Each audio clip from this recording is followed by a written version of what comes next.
नमस्कार, स्वराज एक्सप्रेस की खास पेशकश जनता मांगे जवाब में आपका स्वागत है। आपके साथ मैं हूं स्मित त्रिपाठी। महिला अपराधों को लेकर बदनाम और क्राइम स्टेट कहे जाने वाले मध्य प्रदेश में अपराधियों के हौसले अब टूट रहे हैं और क्राइम का ग्राफ लगातार गिरता जा रहा है।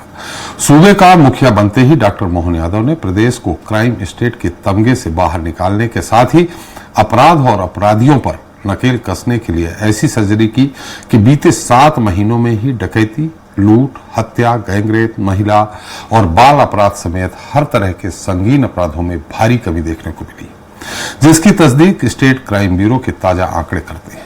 रिपोर्ट के मुताबिक प्रदेश में साल 2023 के मुकाबले साल 2024 के शुरुआती 7 महीनों में कुल अपराध 3.53% घटे हैं।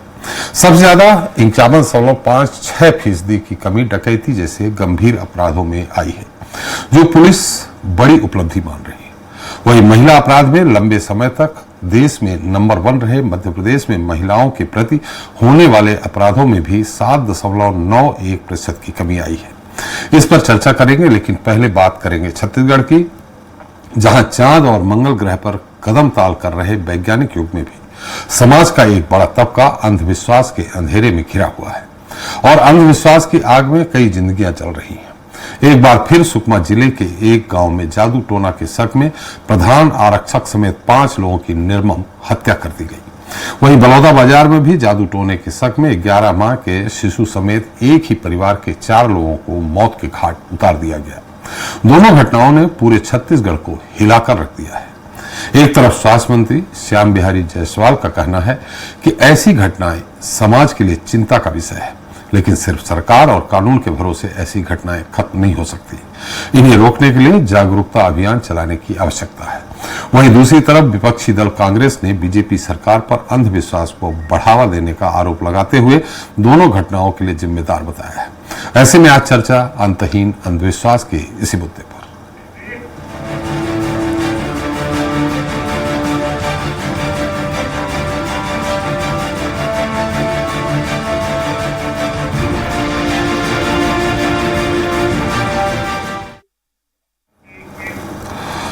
तो कहने को तो हम आज 21वीं सदी में जी रहे हैं, लेकिन आज भी समाज के कई लोग अंधविश्वास और दकियानूसी परंपराओं की जद में जकड़े हुए हैं, जिसकी वानगी एक बार फिर छत्तीसगढ़ में देखने को मिली, जहां जादू टोना और अंधविश्वास के शक में 2 अलग अलग जगहों पर 2 परिवारों के 9 लोगों की जघन्य हत्या कर दी गई।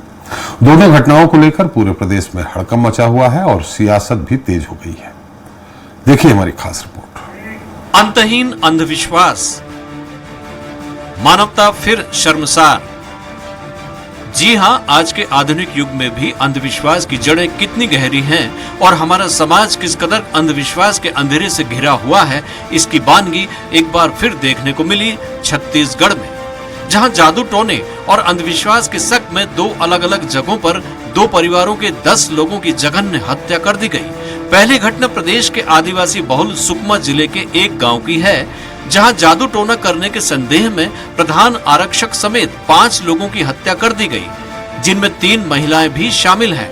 इसी तरह बलौदा बाजार में भी कथित तौर पर जादू टोने के शक में 11 माह के शिशु समेत एक ही परिवार के 4 लोगों की निर्मम हत्या कर दी गई। बहरहाल दोनों मामलों की जांच जारी है, लेकिन ये कोई पहली घटना नहीं है। प्रदेश में इस तरह की वारदातें लगातार सामने आती रही हैं। इसी साल गोरेला में जादू टोने को लेकर एक महिला की हत्या कर दी गई। बलरामपुर में भी जादू टोने के शक में गला रेत कर एक बुजुर्ग को मौत के घाट उतार दिया गया। वहीं सक्ती में एक महिला को टोहनी बताकर उसके साथ बड़ी बेरहमी से मारपीट की गई। छत्तीसगढ़ अंधश्रद्धा उन्मूलन समिति के डॉक्टर दिनेश मिश्र का कहना है कि शिक्षा का अभाव और स्वास्थ्य सुविधा पर भरोसा नहीं होने के चलते लोग इस तरह की बातों पर ज्यादा ध्यान देते हैं। बीमारी के इलाज के लिए कई बार वो ग्रामीण अंचल में बैगा मुनिया के पास जाता है, झाड़ फूक कराता है और फिर बैगा उनको जैसा कहता है कि किसी महिला ने कुछ किया है या जादू कर दिया है या टोना कर दिया है, उस कारण वे किसी एक महिला के खिलाफ हो जाते हैं और तरह तरह की बातें करने लगते हैं और इस मामले में ऐसे अपराध हो जाते हैं। वहीं इस मामले में सूबे के स्वास्थ्य मंत्री श्याम बिहारी जायसवाल ने कहा कि राज्य में जादू टोना पर विश्वास करने वाले लोग ज्यादा हैं, जो चिंता का विषय है।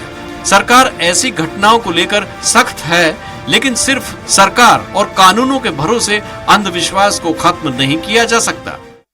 जादू टोना की बातों को विश्वास करते हैं, कहीं ना कहीं ये हम सभी के लिए चिंता का विषय है। लेकिन जो इस प्रकार की घटनाएं हुई हैं और समय समय पर घटनाओं की जानकारी भी आती रहती है, तो इसके लिए सरकार पूरी तरह से सख्त है। उधर इन घटनाओं को लेकर अब सियासत भी शुरू हो गई है। पूर्व सीएम भूपेश बघेल का आरोप है कि राज्य सरकार अंधविश्वास को बढ़ावा दे रही है। वहीं दूसरी तरफ बीजेपी ने पलटवार करते हुए कहा कि छत्तीसगढ़ में अगर धर्मांतरण कराने वालों का कोई वकील और रक्षक था तो वो भूपेश बघेल और उनकी सरकार थी। अंधविश्वास को बढ़ावा देने के काम पहले तो सरकार के द्वारा अंधविश्वास निवारण कार्यक्रम चलते थे और यहाँ बढ़ चढ़कर सब सरकार ही उसमें शामिल होती है। भूपेश बघेल जी को मैं चुनौती देता हूँ, वो पहले ये बताएं कि कुछ धर्मांतरण करने वाले लोगों के साथ वो दिल्ली में जहाँ फ़ोटो खिंचा रहे थे और मुख्यमंत्री रहते हुए उन्होंने कहा था कि वो उनके साथ हैं, तो वो लोग क्या अंधविश्वास फैलाते हैं कि नहीं फैलाते हैं? बहरहाल प्रदेश में ये कोई पहली और आखिरी घटना नहीं है। इस तरह की घटनाओं को रोकने के लिए साल 2005 में टोनी प्रताड़ना अधिनियम भी लाया गया था। बावजूद इसके इस तरह की वारदातें थमने का नाम नहीं ले रही। हालांकि ये सिर्फ एक घटना या वारदात नहीं है, बल्कि सदियों से समाज के सामने बरकरार वो सवाल है जिसका जवाब आज भी किसी के पास नहीं है। स्वराज एक्सप्रेस के लिए रायपुर से दिलीप साहू की रिपोर्ट। तो इस मुद्दे पर चर्चा करने के लिए हमारे साथ मौजूद हैं डॉक्टर के.बी. बंसोड़ जी हैं, कार्यकर्ता अंधविश्वास उन्मूलन समिति के हैं। डॉक्टर दीप्ति दुबे मनोचिकित्सक भी हमारे साथ हैं। पीसी रथ जी वरिष्ठ पत्रकार हैं हमारे साथ, और Ajay Tripathi executive editor Swaraj express भी हमारे साथ हैं। लेकिन हम सबसे पहले सुकमा चलेंगे, जहां हमारे साथ रोशन चौहान हमारे संवाददाता जुड़े हैं। रोशन जी, मेरी आवाज आ रही है आपको? रोशन जी, थोड़ा सा घटना हम जानना चाहेंगे कि कैसी हुई, क्यों हुई, आखिर टोनही उनको क्यों बोला गया कि टोना उन्होंने किया है, क्या घटना क्या है, थोड़ा सा विस्तार से बताएंगे? यह पूरा मामला जिले के कोंडाबाग का है, जहां पर बंडा ग्राम पंचायत है, वहां का एक इटकल गांव है। वहां पर कुछ ग्रामीणों ने कल मौसम परिवार के 5 लोगों को बुलाया घर से बाहर और उनकी ताबड़तोड़ डंडे से मार मार उनकी हत्या कर दी। हालांकि सन 2006 में भी यह मामला सामने आया था कि मौसम परिवार जो है जो का कार्य करता है और शांतिपूर्वक वहां पर बैठक करके सबसे समझाइश करके उन्हें शांति व्यवस्था करके समझा दिया गया था। हालांकि अभी पिछले कुछ 3 मंगलवार से जो है लगातार मंगलवार के दिन ही 3 ग्रामीणों की मौत हो गई। तो ग्रामीणों को था कि मौसम का जो परिवार है वह ऐसी थोड़ा कार्य करता है जिससे ग्रामीणों की मौत हो रही है। उन्हें कल बैठक में बुलाया गया। स्वयं जो गुज्जा है, आशक जिसे बताया जाता है, वह वहाँ मरईगुड़ा में ड्यूटी में तैनात था। वह छुट्टी लेकर वहां से वापस आया और जब वहां पर गांव पहुंचा तो उसने देखा कि उनके पिताजी की जो है गांव वाले लाठी डंडे मार रहे थे। तो वो बीच बचाव करने गया, तो आरक्षक को भी उन्होंने बहुत मारा। उनके घर में उनकी पत्नी, उनकी माँ, ऐसे करके जो बीच बचाव को लाए तो उन 5 को जो है वहां के कुछ ग्रामीणों ने मिलकर उन्हें डंडे से पीट कर उनकी हत्या कर दी गई। नहीं, ये तो घटना आपने बताई कि ऐसा हुआ, आखिर उन वजह क्या मानी, क्यों, किस तरह उनके जिस परिवार ने मारा है, जिन लोगों ने, जो अपराधी हैं, उनके यहाँ किस तरह का टोना का मामला सामने आया था कि भाई उनके यहाँ नुकसान हुआ होगा, आर्थिक नुकसान हुआ होगा, अन्य तरह के नुकसान हुए होंगे, शारीरिक नुकसान हुआ होगा, क्या ऐसा कुछ इसके पहले हुआ था? हालांकि ये मामला अभी स्पष्ट रूप से नहीं हो पाया, पुलिस इसकी जांच पड़ताल कर रही है। सन 2006 की बात है कि ऐसा ही गांव में लगातार कुछ ग्रामीणों की मौत हो रही थी और वहां पर जो आरक्षक है उनके पिताजी झाड़ फूक का काम करते थे। किसका काम करते थे? किसका काम करते थे? जो गाँव में झाड़ फूक का काम करते थे, जैसे किसी की बीमारी हो गई, तबियत खराब हो गई, तो वो पट्टे और झाड़ फूक का काम करते थे। तो उसी वक्त पर ग्रामीणों को यह सच भी था कि जो दमे मौतें हो रही है, हो सकता है कि उसमें इनका हाथ होगा। तो इस वजह से उन्हें कल बैठक रखा गया गांव में और उस बैठक में वह आरक्षक छुट्टी लेकर वहां से वापस लौटा। तो उसी दौरान वहां पर मारपीट चालू कर दिया गया ग्रामीणों के द्वारा। नहीं, तो 2006 की घटना 2024 में इतने दिनों बाद कैसे? जी, हालांकि 2006 में ये घटना हुई थी जब शांति वार्ता गांव में किया गया था, बैठक बुलाई गई थी, वहां पर सब शांति वार्ता करके समझाइश देकर छोड़ दिया गया था, उन्हें समझाइश भी दी गई थी कि नहीं, तो फिर ये लगभग 16-18 साल हो गए, 6 के बाद 16 बने, सीधे सीधे 18 साल हो रहे हैं। 18 साल बाद ये घटना एकदम से क्यों उठ के आई? जी, हालांकि मामला अभी ताजा है और पिछले 3 मंगलवार को, लगातार मंगलवार के दिन ही 3 ग्रामीणों की मौत हुई है। तो उसमें गांव वालों को शक था कि ये जो मौसम का परिवार है, इन्हीं के कारण ये बर्थडे का काम करते हैं, जादू टोने का काम करते हैं, इसके शक पर ग्रामीणों ने उनके मौत के घाट उतार दिया। जी, इसमें अरेस्ट हुआ है? कितने लोग अरेस्ट हुए? इसमें कल 5 आरोपी जो इसमें संदिग्ध रूप से शामिल थे मारपीट में, उन्होंने कोस्टा थाने में जाके सरेंडर कर दिया और आज ही सुकमा एसपी ने पूरे पुलिस बल के साथ क्योंकि 28 लोगों को हिरासत में लिया है और पूछताछ लगातार जारी है। चलिए, सारी जानकारी देने के लिए बहुत बहुत धन्यवाद आपका। हमारे साथ हम चलते हैं हमारे अजय जी, आपसे इस घटना को किस रूप में आप लेते हैं? देखिए, सुकमा वाली घटना बड़ी दिल दहलाने वाली है और स्वाभाविक रूप से इस तरह की घटनाएं उन इंटीरियर इलाकों में अभी भी लगातार, जहां सरकार लगातार ये दावे कर रही है कि बहुत अच्छा काम हो रहा है। ये स्वाभाविक है कि जो एक सरकार के तमाम जन कल्याणकारी काम चल रहे हैं, जो तमाम सरकार के प्रोजेक्ट चल रहे हैं, चाहे महिला बाल विकास विभाग का प्रोजेक्ट हो या विज्ञान प्रौद्योगिकी विभाग के प्रोजेक्ट्स हों, वो वहाँ तक नहीं पहुँच पा रहे हैं। और इसलिए आप सिर्फ छत्तीसगढ़ ही नहीं, हिंदुस्तान के तमाम राज्यों में, जहाँ मध्य प्रदेश में भी शामिल है, झारखंड शामिल है, विशेषकर जहाँ ट्राइबल एरिया थोड़ा सा भी है, वहाँ अभी भी इस तरह घटनाएं। तो मुझे लगता है कि अगर एक बार सरकारें इसमें व्यवस्था में करके, जो पहले आप एक परंपरागत संचार की व्यवस्था होती है पंचायतों की ओर से, वहाँ पर जो मेले लगते हैं उनके माध्यम से, या तमाम और जो तमाम ऐसे चीज़ें होती जिनसे कि लोगों को समझाई दी जा सके। अगर ये गांव गांव, बहुत पहले आपने देखा होगा कि बहुत जो पीआईबी का डीएबी डिपार्टमेंट है, फिल्म डिपार्टमेंट फिल्में दिखाता था, वो सब कुछ धीरे धीरे बंद होता जा रहा है। मुझे लग रहा है कि अब ज़्यादा अवेयरनेस जरूरत है। अगर इस तरह करेंगे तो शायद लोगों में इन सब चीज़ों से धीरे धीरे धीरे लोगों का ध्यान हटे और तभी हो सकता है कि हम सुधार कर पाएं, क्योंकि सामाजिक सुधार सिर्फ एक किसी काम के आधार पर नहीं हो सकता, पूरे एक मॉस की तरह काम करना पड़ेगा वहां पर। जी, हमारे साथ डॉक्टर केबी बंसोड़ जी है। बंसोड़ जी, आपका बहुत बहुत स्वागत है। दीप्ति जी, आपका भी स्वागत है। रथ साहब, आपका भी स्वागत है हमारे साथ जुड़ने के लिए।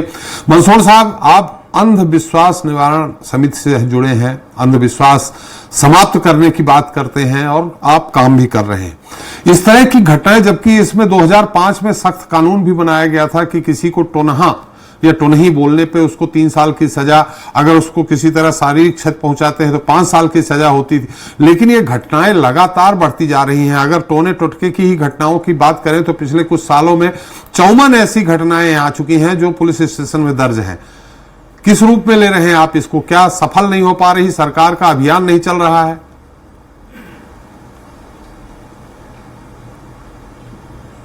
जी, क्या है कि दरअसल मामला ये है कि कानून तो बन गया है, लेकिन उसका इम्प्लीमेंटेशन के लिए जो जरूरी चीजें होती है वो नहीं हो पा रही है जी। और जिसमें होना ये चाहिए कि सरकार को जो है लोगों को जागरूक करने के लिए लगातार टीम बना करके वहां पे लोगों को भेजना चाहिए।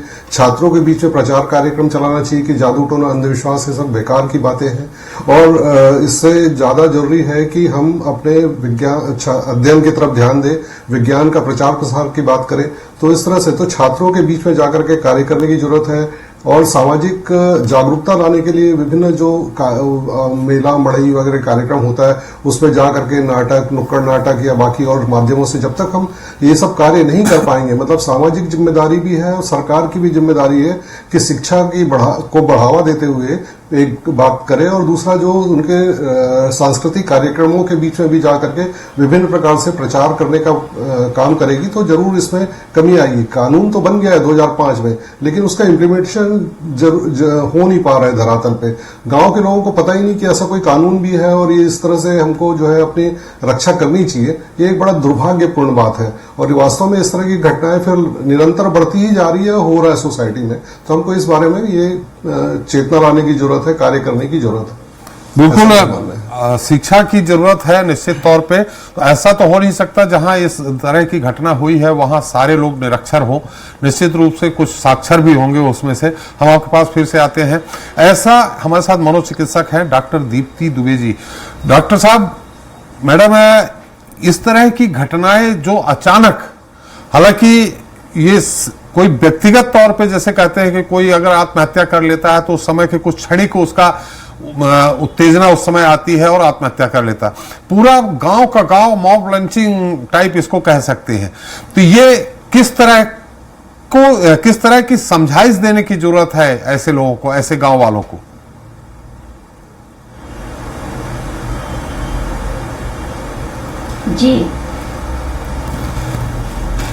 जी, ये एक तरह का मेंटल इलनेस कहलाता है जी।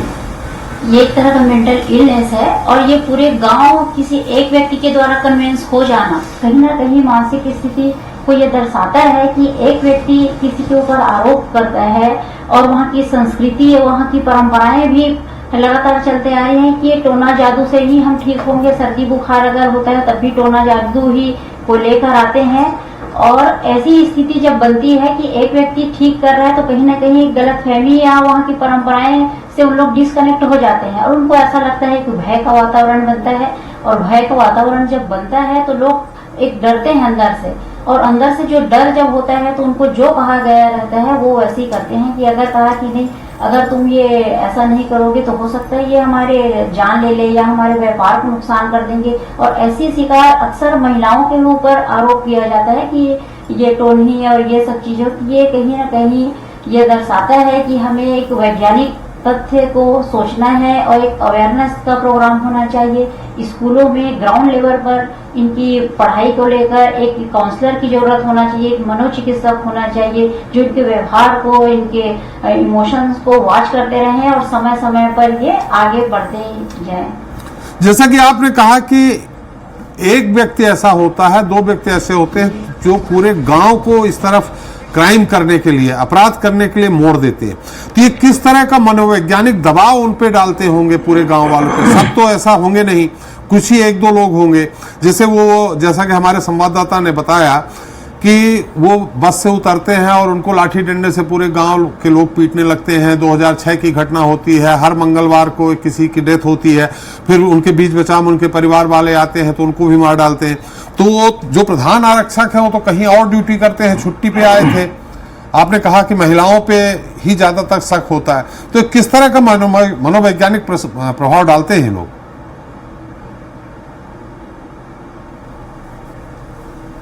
मनोवैज्ञानिक प्रभाव ये डालते हैं कि हमको, जी बोलिए। मनोवैज्ञानिक प्रभाव से ऐसा यही है कि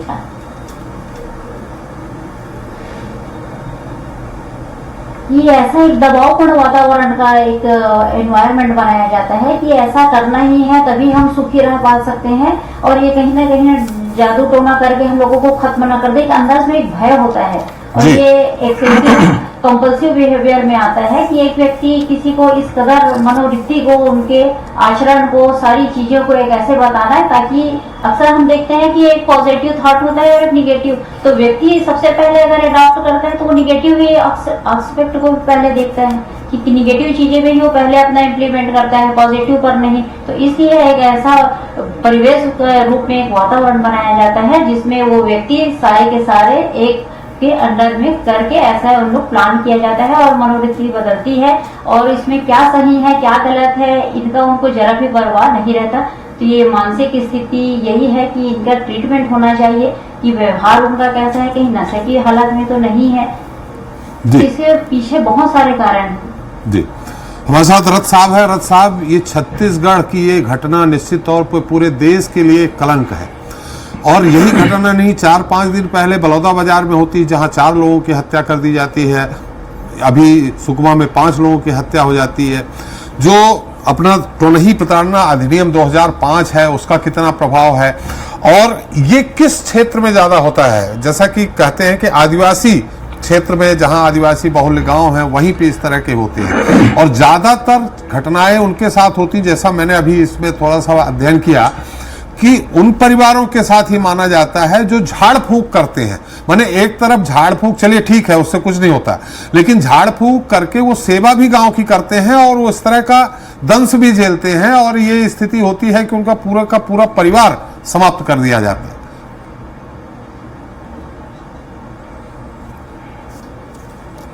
जी, इसमें देखेंगे कि जिस तरह से जो छत्तीसगढ़ के अलग अलग हिस्से में जो घटनाएं हुई हैं जी, आप देखेंगे कि उत्तरी छत्तीसगढ़ का एरिया है, जो बलरामपुर वगैरह का एरिया है, अंबिकापुर के आगे का जो झारखंड से जुड़ा एरिया है, वहां भी ये घटनाएं अक्सर होती रहती हैं।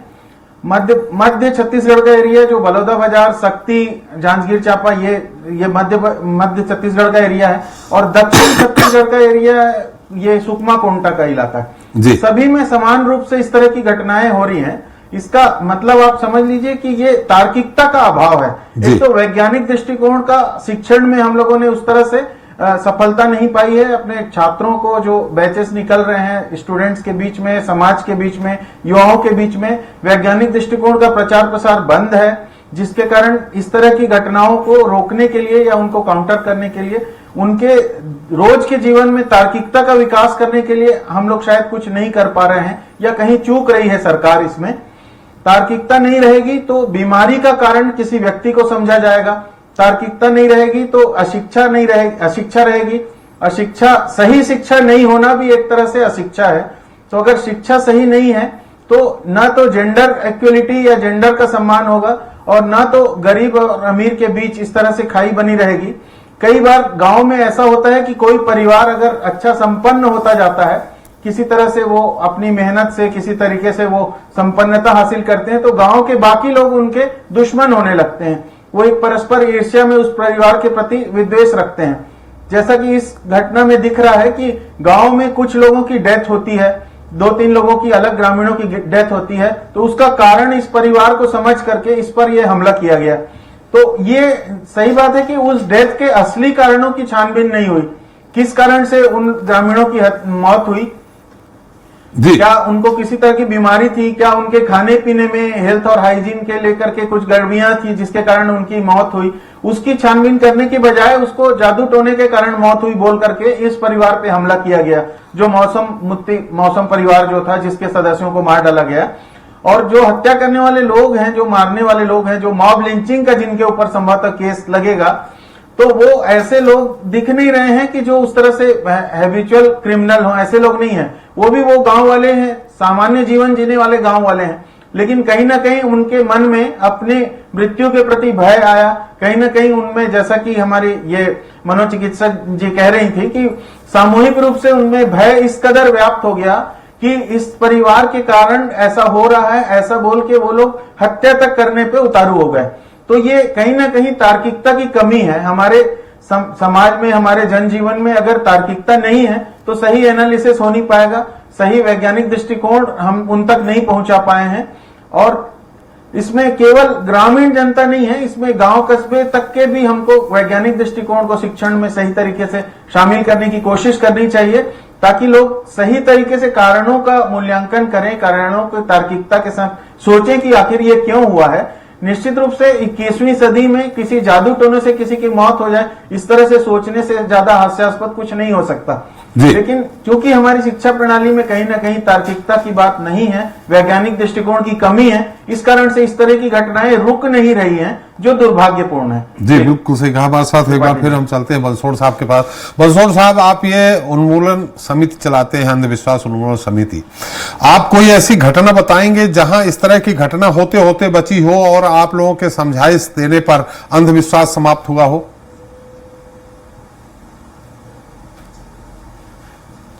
जी, ऐसे कोई विशेष घटना तो मुझे याद नहीं आ रही है। वैसे तो हम लोग सभी का इस तरह की जो चीजें होती घटना होने के बाद ही। जी बोलिए। घटना होने के बाद ही हम लोग वहां पहुंच पाते हैं और देख पाते हैं कि क्या चीजें हुई है और ये जानकारी मिलने के बाद। लेकिन इसके अलावा भी हम लोग कई बार गांवों में जा करके कई इस तरह की चीजें बताने की कोशिश करते हैं। कभी कभी जब हमको ग्रामीण बुलाते हैं और जा करके हम लोग वहां पे बकायदा, जैसे हम लोग दिनेश मिश्रा जी के साथ में गांव में जा करके कई तरह के कार्यक्रम भी करते हैं।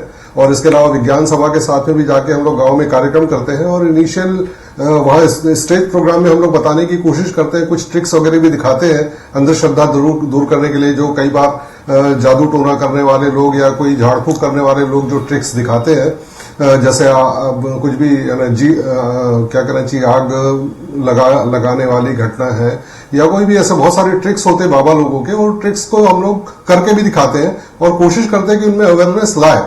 इस तरह का प्रयास हम लोग करते हैं, लेकिन कोई घटना में जा करके पहले हमारे जाने के बाद कोई घटना रुक गई हो, इसकी संभावना हमको पता नहीं कि हमारे कारण से कोई घटना रुकी है। लेकिन जरूर ये हुआ है कि हमारे जाने से वहां लोगों में थोड़ा अवेयरनेस आता है, थोड़ी बातचीत होने से उनका, और पर्टिकुलरली ये होता है कि जो जैसे कि मतलब मैंने अभी जाति बहिष्कार के मामले आ रहे हैं हमारे दिनेश मिश्रा जी के पास में, तो इस तरह की चीजें होती है कि लोग अपनी प्रॉब्लम्स लेके आते हैं और उसका जितना समाधान हो सकता है हम लोग करने की कोशिश करते हैं। तो इस तरह की चीजें हैं, लेकिन कोई ऐसी घटना जिसमें जाकर के हमने काम किया हो पहले से ही और वो फिर वो घटना नहीं हुई हो, ये तो कोई उदाहरण नहीं है हमारे पास। अक्सर यही होता है कि घटना होने के बाद ही चीजें पता चलती है। तो गांव में जाने का, हर गांव में जाने का हमारा वो कोशिश होती है, लेकिन कर नहीं पाते हैं। बहुत हमारे सीमित संसाधन है और भी बाकी सी चीजों के कारण हम लोग कर नहीं पाते हैं। तो ये हमारी तरफ से भी रहता है कि कोशिश करें हम बार बार स्कूलों में जाएं, गांव में जाएं और जा करके वहां पे अपनी चीजों को बताएं कि किस तरह से तार्किकता से काम करना चाहिए।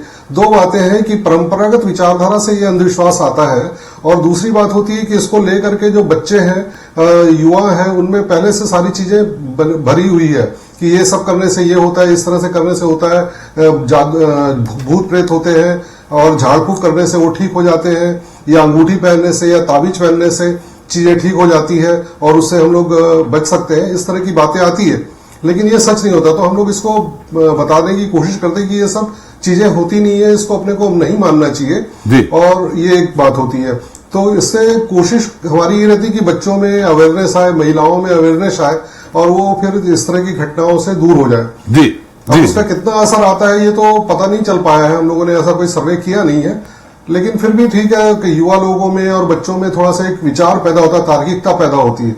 और दूसरी बात है स्वास्थ्य को लेकर के, तो मेरा मानना है कि अभी भी गांव-गांव में स्वास्थ्य सुविधाएं ढंग से पहुंची नहीं है, जिसके कारण ये हो रहा है कि कोई भी मरीज अगर कोई भी बीमार होता है, बच्चा या कुछ और, तो घर के लोग कोशिश ये करते हैं कि टोटकेबाजी से उसको ठीक कर लेते हैं। जैसे कि नजर उतारना है, बच्चा रो रहा है किसी पेट के दर्द की वजह से, तो बच्चे की नजर उतारते हैं, या कोई और इस तरह के घरेलू उपाय करके उसको ठीक करने का प्रयास करते हैं। जब नहीं होता है तो फिर उसको गांव के लोग जो है, जो ज्यादा जानकार व्यक्ति है वैगा जैसा, उसके पास पहुंच जाते हैं और वहां दिखा करके या झोला छाप डॉक्टर से कुछ इलाज लेकर के वो इस तरह से करते हैं। तो इलाज की सहूलियतें भी गांव में नहीं है, अब तक नहीं है, जो एक उसके कारण प्रश्न है हमारे समाज के विकास के लिए, छत्तीसगढ़ के विकास के लिए, क्योंकि जिसकी वजह से क्या होता है कि अगर उनको ये जानकारी नहीं हो पाती कि इस तरह की तकलीफ में, शारीरिक तकलीफ में क्या किया जाए। सिमिलरली कई तरह की मानसिक तकलीफें भी होती है, जिसके बारे में जनता को कुछ भी नहीं पता है कि मानसिक तकलीफ है, डिप्रेशन है, तनाव है। आज के सोसाइटी में बहुत ज्यादा तनाव है, आर्थिक समस्याओं के कारण, और कुपोषण और ऐसे बिल्कुल सही कहा आपने, है ना, पानी स्वच्छ नहीं मिलने के कारण भी ऐसा होता है। बंसोड़ जी, शारीरिक बीमारियां, साथ ही साथ मानसिक बीमारियों के कारण जो समस्या, हमारे पास समय का अभाव है। बंसोड़ साहब आपने बहुत अच्छी बात कही, बंसोड़ साहब आपने बहुत अच्छी बात कही। हमारे साथ समय का अभाव है, चलते चलते हम डॉक्टर दीप्ति जी से कहेंगे कि बहुत संक्षेप में आप हमारे दर्शकों को कोई ऐसी बात है जहां इस तरह की संभावना बन रही हो, तो वहां आपकी समझाइश पे वहां का कोई भी समझदार व्यक्ति उसको समझा सके, कोई संक्षेप में आप कोई टिप्स देंगी क्या, बहुत संक्षेप में?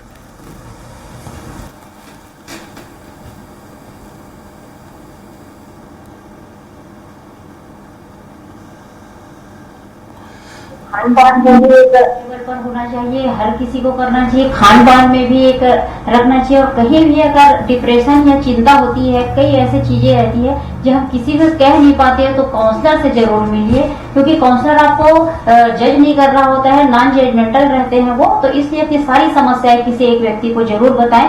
और पहले ऐसा होता था कि घर में दादा दादी नानी रहते थे, उनको सारी तकलीफें, सारी अपनी परेशानियां बताया करते थे। ये चीज अभी देखने को नहीं मिल रही है, तो एक काउंसलर की मदद जरूर लेनी चाहिए और अपने जो भी प्रॉब्लम है उसको शेयर करना चाहिए। और कहीं ना कहीं सरकार से भी मैं यही कहना चाहूंगी कि वो एक काउंसलर जरूर रखे, हर एक ग्राउंड लेवल पर होना चाहिए, और तभी स्थिति को सुधारी जा सकती है। और जो ऐसे व्यक्ति जो कर रहे हैं कानून के विरोध में, जो बन तो गई है कानून, लेकिन उसको इम्प्लीमेंट होना चाहिए, उनकी सजा होनी चाहिए। अभी तक की कितने लोगों को टोनी कहने पर सजा हुई, क्या किसी को जेल भेजा गया, क्या ऐसी बहुत सारी चीजें हैं, इन पे भी इम्प्लीमेंट होने की आवश्यकता है। चलिए, हमारा समय भी समाप्त हो गया। रथ साहब फिर आते हैं हम, लेकिन समय का अभाव है। बहुत बहुत धन्यवाद बंसोड़ साहब आपका, दीप्ति जी आपका, रथ साहब आपका हमारे साथ चर्चा में शरीक होने के लिए और अपना अमूल्य समय देने के लिए।